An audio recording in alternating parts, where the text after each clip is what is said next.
Sa kabila ng mga pagsubok at hamon sa buhay, patuloy ang pag-usbong ng mga kwento ng tagumpay. Paano nga ba nakakamit ng isang tao ang tagumpay kahit na tila ang lahat ng bagay ay laban sa kanya? Ang karahasan laban sa kababaihan o violence against women ay isa sa mga laganap na suliraning panlipunan ng bansa. Ang ganitong uri ng karahasan ay isa sa mga sanhi ng kahirapan. Ngunit sa kabila ng mga ganitong pagsubok, hindi ito naging hadlang para sa ilang kababaihan upang maabot ang kanilang mga pangarap at magtagumpay.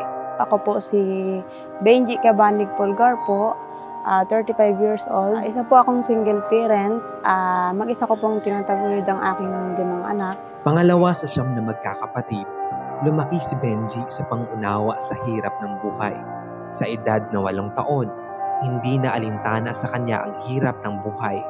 Nagtrabaho siya sa palayan at taniman ng tabako, nagbenta ng mga gulay, at namulot at naglako ng mga suso sa kabayanan para lamang makatulong sa pamilya. Mamaliit pa yan, pero makita mo siya ng sipag, hindi mo makita yung nagdadaing yan.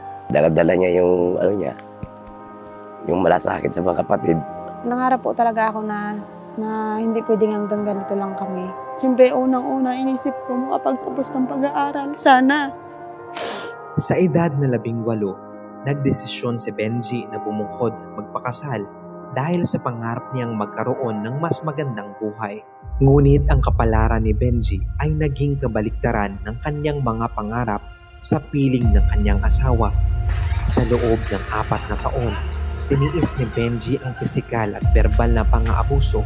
Pagpauwi na siya tuwing hapon, marinig ko pa lang siya, natatakot na talaga ako. Dumating ako sa point na gano'n. Bugbog, bato ng mga matitigas na bagay, kung ibalandra ako sa pader. Isang pagkakataon habang siya'y buntis, nag-uwi ang kanyang asawa ng ibang babae sa bahay at muli siyang sinaktan. Pagbukas pa lang ng pinto bungad, sinipak agad ako sa tiyan. Dinugo talaga ako na yun. Bukod dito, hindi rin nagbibigay ng pagkain ng kanyang asawa. Kaya napilitan si Benji na mamalimos at mamulot ng bakal para ibenta. Natandaan ko ng bagyo nun eh. Nabaran talaga ako buong katawan. Pinalabas ako sa bahay namin. Tumakbo ako sa gilid ng pader, binuhos ko yung basura. Nakasakong basura. Yun, inano ko sa katawan ko. Alam niyo, kinakwento ko yan ngayon. Hindi alam ng pamilya ko yan. Kahit durog ang puso, naging matatag si Benji para sa kanyang mga anak at minabuting umuwi ng probinsya. May kubo kami dyan sa likod na na butas-butas.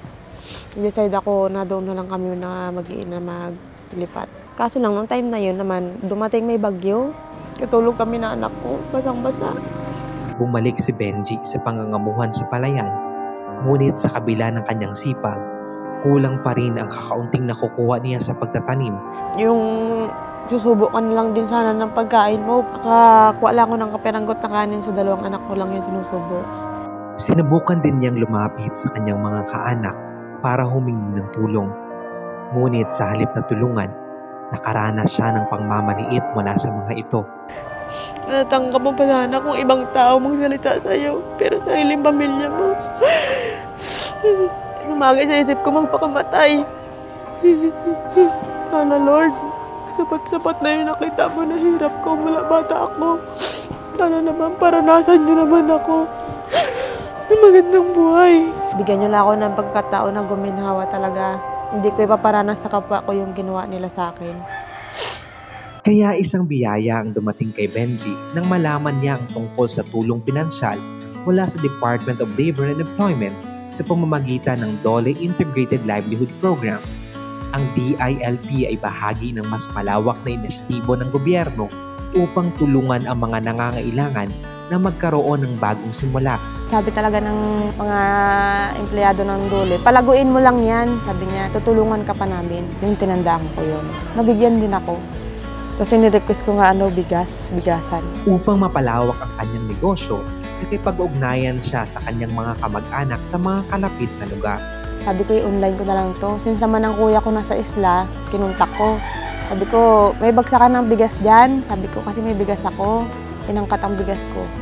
Hanggang sa ako nang nagsupply, nakakapagpabiyahe ako 50 bags na. Yung ibang puhunan ko na tinubo ko, ginawa kong puhunan na pangbili ng gulay, papadala doon sa isla. Tumubo ako ng 7,000 noon. Mahigit pa nga. Kasi lumaki na ng lumaki. Ang financial stability na dulot ng negosyong ito ay nagbigay sa kanya ng pagkakataon upang magpundar ng iba pang negosyo. Simula ko sa malitapunan din ng prutas hanggang sa lumaki. Nagulat na lang ako. Sa mga kita mula sa kanyang bigasan, nakapagpatayo siya ng iba pang negosyo tulad ng isang paggawaan ng hollow blocks, Hindi ko makalimutan kita niyan. 150,000 nung nakikontrata ako.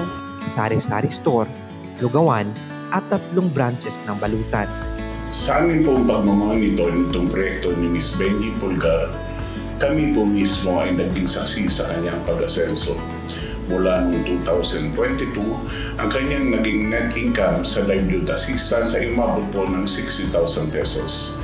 Sa kasunod pong taon, ito po ay umakyat more than double to 136,000 pesos. At sa kasalukuyan po, pasok March 2024, ang kanyang net income ay umabot po ng 84,000 pesos sa unang 3 buwan ng taon nito. Kuha na ako ng mga tao na dapat na hindi ko naman hangad na magyaman eh. Sabi ko, magtulungan na lang tayo, tulungan niyo ako, tulungan ko kayo para may trabaho kayo. Ang matagumpay na pagpapalago ng kanyang negosyong bigasan ay naging daan upang makapagpundar siya ng mga motorsiklo, isang tora-tora. Ang kanilang bahay ay naipaayos na rin na patunay ng kanyang tagumpay at patuloy na pag-unlad. Ginamit ni Benji ang mga biyayang natanggap upang maging biyaya sa iba. Maraming tinulungan yan dito kung saan nangailangan ng gamot, yung mga hospital bill, nagbibigay ng financial pag walang-wala. Nagdudunit niya siya ng block, kung 5 pata dyan, 5 pang nicho din ang binibigay niya. Kumbaga yung tulong na binibigay ng Duli sa kanya, yun ay ibinabalik niya rin sa iba. Nakaraang mga tag-ulan, itong simbahan namin ay pag malakas yung ulan, grabe yung pasok ng ulan. Si Ma'am Benji ay lumapit sa akin, Pastor, magdodonate din ako ng hollow blocks. Tutulong daw siya na matapos yung church namin. Si Ate Benji po ay ang aming pangulo ng PTA, no? Siya po ay napaka-generous na tao. Siya po ang nanguna para po magkaroon ng bakod ang aming paaralan. Nag-donate ng 100 hollow blocks para po makagawa ng plant boxes po. Sinugod sa ospital nung Abril dahil na-stroke ako, yun. Sa kanya ako lumapit, hingi ako ng tulong. Yun naman, binigyan naman ako ng 21,000. Yun, nakalabas ako sa ospital. Hanggang ngayon, nasuportahan niya pa rin ako ng gamot, buwan-buwan. Pag papasahod po sa akin, magbibigay din po ako ng mama. Papaaral po sa mga kapatid ko. Libre din po lahat ng pagkain po, tirahan po. Malaking tulong na po yung binigay sa akin ng Ate Benji. Kahit hirap na hirap mo po yun sa Ate Benji, nagatulong po yun sa amin. Sa school lang na ibuan, nakadonate ako ng yero doon. Sabi ko, kung hindi lang bundok lakarin, patidang ko pa ng hollow blocks eh. Nagpapasalamat ako kay Ms. Benji sa binigay niyang pagkakakitaan sa akin. Ito ay napakalaking tulong sa aming mag-ina. Nagpapasalamat pa ako kay Benji kasi kinuha niya pa ako ng tindera ng lugawan. Ginasahod po niya ako ng 500 isang araw at malaking tulong po sa aking pamilya. Isa sa mga pinakamatinding patunay na bunga ng kanyang negosyong bigasan at ng kanyang malasakit ay ang pagtatayo ng water system na nagbibigay ng tubig sa 22 kabahayan sa kanilang komunidad. Tulong ako sa nangailangan kasi ayoko nga iparanan sa kanila yung ginawa nila sa akin. Pag once na nagka-problema, may nangailangan, tutulong ako. Ako na nga mismo nasasaktan pag di ako nakakabigay ng tulong. Parang nakukonsensya kagad ako.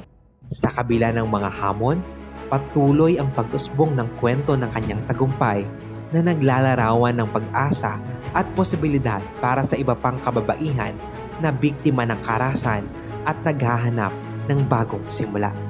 Si Benji Pulgar ay isang babae, ina at tunay na inspirasyon. Inang nagpapalimos para maitawid ang pangangailangan ng pamilya. Hindi siya kailanman sumuko. Sa tulong ng Doli, nakatanggap siya ng puhunan para sa kanyang bigasan na nagkahalaga ng 20,000 pesos. Ngayon, isa na siyang matagumpay na negosyante, isang ina na nagpatuloy na maging haligi ng kanyang pamilya at isang mandirigmang nagpapatunay na anumang pagsubok ay kayang lagpasan. Isa lamang si Benji sa libu-libong natutulungan ng Dole. Ang kanilang kwento ng tagumpay ay nagbibigay inspirasyon sa marami na nagpapakita na sa bawat hamon ay may pag-asa at sa bawat pag-asa ay may tagumpay.